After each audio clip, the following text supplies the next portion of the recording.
JKR അക്കാഡമിയിലേക്ക് എല്ലാവർക്കും ഒരിക്കൽ കൂടി സ്വാഗതം. കേരള ബാങ്ക് ക്ലർക്ക് നിയമനങ്ങളൊക്കെ നടത്തിയ ഒരു സാഹചര്യത്തിൽ ഇപ്പോൾ നിയമ തടസ്സങ്ങളൊക്കെ നീങ്ങി ഹൈക്കോടതി നീക്കി അതിന്റെ നിയമനങ്ങളൊക്കെ നടന്നുകൊണ്ടിരിക്കുകയാണ്. 409 പേർക്ക് നിയമനമായി. ആ സാഹചര്യത്തിൽ കേരള ബാങ്ക് പിരിച്ചുവിടും അല്ലെങ്കിൽ ജില്ലാ ബാങ്കുകളെ തിരിച്ചു കൊണ്ടുവരാൻ നീക്കം നടക്കുന്നു എന്നുള്ള അണിയറയിൽ നീക്കങ്ങൾ നടക്കുന്നു എന്നുള്ള വാർത്ത പത്രമാധ്യമങ്ങളിൽ കാണുന്ന ഒരു സാഹചര്യത്തിൽ ധാരാളം ഉദ്യോഗാർത്ഥികൾ എന്നെ വിളിക്കുകയുണ്ടായി. അതിന്റെ അഭിപ്രായങ്ങൾ എന്താകും, എങ്ങനെയാവും കേരള ബാങ്ക് പിരിച്ചുവിടാൻ സാധ്യതയുണ്ടോ, അല്ലെങ്കിൽ ഞങ്ങൾക്ക് നിയമനം ലഭിച്ചവർക്ക് അല്ലെങ്കിൽ ജോലി ലഭിച്ചവർക്ക് ഇനി ജോലിയിൽ എന്തെങ്കിലും പ്രശ്നങ്ങൾ ഉണ്ടാകുമോ എന്നൊക്കെ ധാരാളം ഉദ്യോഗാർത്ഥികൾ ചോദിക്കുന്ന ഒരു സാഹചര്യമാണ് നിലവിലുള്ളത്. അപ്പോൾ നമുക്ക് അതിനെക്കുറിച്ച് ഇന്നത്തെ ക്ലാസ്സിൽ നമുക്ക് ചർച്ച ചെയ്യാം. അതായത് കേരള ബാങ്ക് ഒഴിവാക്കി ജില്ലാ ബാങ്കുകളെ മടക്കി കൊണ്ടുവരുന്ന കാര്യം സർക്കാരിന്റെ സജീവ പരിഗണനയിലുണ്ട് എന്നുള്ളതാണ് നിലവിലെ പത്രമാധ്യമങ്ങളിലുള്ള വാർത്തകളുടെ അടിസ്ഥാനത്തിൽ നിന്ന് മനസ്സിലാക്കാൻ കഴിയുന്നത്.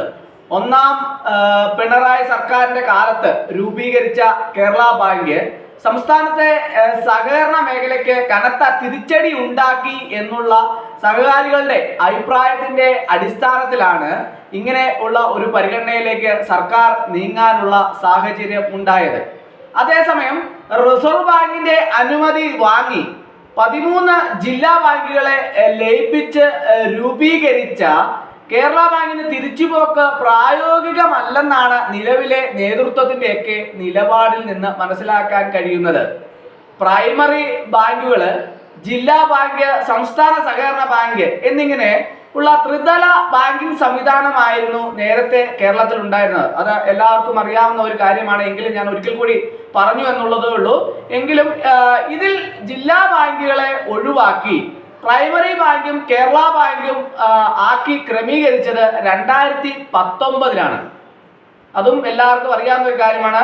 ജില്ലാ ബാങ്ക് ഒഴിവാക്കുമ്പോൾ കുറഞ്ഞ പലിശ നിരക്കില് വായ്പ ലഭ്യമാകുമെന്നും നിക്ഷേപത്തിന് കൂടുതൽ പലിശ ലഭിക്കുമെന്നുമായിരുന്നു സഹകരണ ബാങ്കുകൾക്കും ഉപഭോക്താക്കൾക്കും നൽകിയ വാഗ്ദാനം.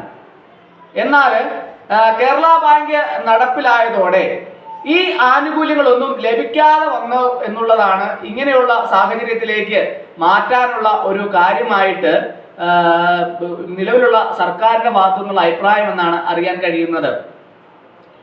മറ്റൊരു പ്രധാനപ്പെട്ട കാര്യം, നേരത്തെ ഈ ജില്ലാ ബാങ്കുകൾ ഉണ്ടായിരുന്ന ഒരു സമയത്ത് പ്രൈമറി ബാങ്കുകളെ സംബന്ധിച്ചിടത്തോളം അവർക്ക് എന്തെങ്കിലും ഒരു പ്രശ്നങ്ങൾ ഉണ്ടായാൽ അത് വന്ന് സഹായിക്കാൻ, ആ സമയത്ത് തന്നെ വന്ന് സഹായിക്കാൻ ജില്ലാ സഹകരണ ബാങ്കുകൾക്ക് കഴിയുമായിരുന്നു. എന്നാൽ കേരള ബാങ്ക് ആയതോടെ റിസർവ് ബാങ്ക് അനുമതി ഇല്ലാതെ ഒരു ഇടപെടലും നടത്താൻ കഴിയാത്ത ഒരു സാഹചര്യവും നിലവിൽ ഉള്ള ഒരു കാര്യമുണ്ട്. അതും വളരെ പ്രധാനപ്പെട്ട ഒരു കാര്യമായിട്ട് സർക്കാരിന്റെ പരിഗണനയിൽ നിൽക്കുന്നുണ്ട്. അതുപോലെ തന്നെ ഇതുപോലെ പല ജില്ലകളിലും പല പ്രൈമറി ബാങ്കുകളും പ്രതിസന്ധിയിലായപ്പോൾ പിടിച്ചു നിൽക്കാനായില്ല.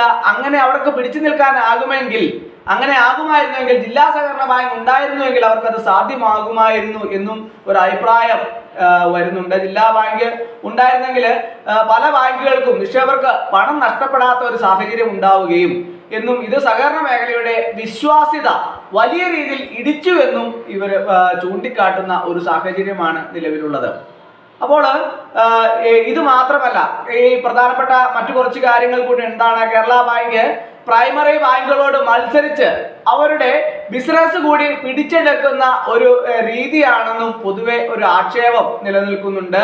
ഈ സാഹചര്യത്തിൽ ഇപ്പോഴത്തെ നിലവിലത്തെ സർക്കാർ വന്ന സാഹചര്യത്തിൽ കേരള ബാങ്ക് ഒഴിവാക്കി പഴയ രീതിയിലേക്ക് മടങ്ങിപ്പോകണമെന്ന് ഇവർ നിരന്തരമായിട്ട് ആവശ്യപ്പെടുന്ന ഒരു സാഹചര്യവും ഉണ്ടായിരുന്നു. അപ്പോൾ എന്നാൽ ഈ തിരിച്ചുപോക്ക് കേരളത്തിലെ സഹകരണ മേഖലയെ പിന്നോട്ടടിക്കുമെന്നാണ് നിലവിലെ നേതൃത്വത്തിന്റെയൊക്കെ വാദം. അതുകൊണ്ട് തന്നെ എന്താകും എന്നുള്ള ഒരു കൃത്യമായിട്ടുള്ള നിലപാട് സാഹചര്യം നമുക്ക് വ്യക്തമാക്കാൻ സാധിക്കാത്ത ഒരു സാഹചര്യമാണ് ഉള്ളത്. എങ്കിലും കേരള ബാങ്ക് പിരിച്ചുവിടും, ജില്ലാ ബാങ്കുകളെ തിരിച്ചു കൊണ്ടുവരാൻ നീക്കം എന്നുള്ള ഒരു നീക്കം നടക്കുന്നുണ്ട്, അണിയറയിൽ നീക്കം നടക്കുന്നുണ്ട് എന്നതാണ് പൊതുവെ പത്രമാധ്യമങ്ങളുടെ വാർത്തകളിൽ നിന്ന് മനസ്സിലാക്കാൻ സാധിക്കുന്നത്. എന്തായാലും ഉദ്യോഗാർത്ഥികൾക്ക് അവരുടെ നിയമനത്തിലൊന്നും തന്നെ യാതൊരുവിധ പ്രശ്നങ്ങളും ഉണ്ടാവാത്ത രീതിയിൽ എന്തെങ്കിലും നടപടികളൊക്കെ ഉണ്ടാവാൻ സാധ്യത ഉണ്ടാവുകയുള്ളൂ എന്നുള്ള പ്രതീക്ഷയോടെ നമുക്ക് മുമ്പോട്ട് പോകാം. അപ്പോൾ എല്ലാവർക്കും നല്ല ഭാവിയും നല്ല ബ്രൈറ്റ് ഫ്യൂച്ചറും ലഭിക്കട്ടെ എന്ന് ഒരിക്കൽ കൂടി ആശംസിക്കുന്നു. നിലവിൽ നിയമനം കിട്ടിയവർക്ക് എല്ലാവർക്കും തന്നെ ആശംസകൾ അറിയിക്കുന്നു. ഇനിയും തുടർന്നുള്ള നിയമനങ്ങളൊക്കെ തന്നെ എല്ലാവർക്കും ലഭിക്കുമാറാകട്ടെ എന്ന് ആശംസിക്കുന്നു. ഒരിക്കൽ കൂടി എന്നോട് നിർത്തട്ടെ. നന്ദി, നമസ്കാരം.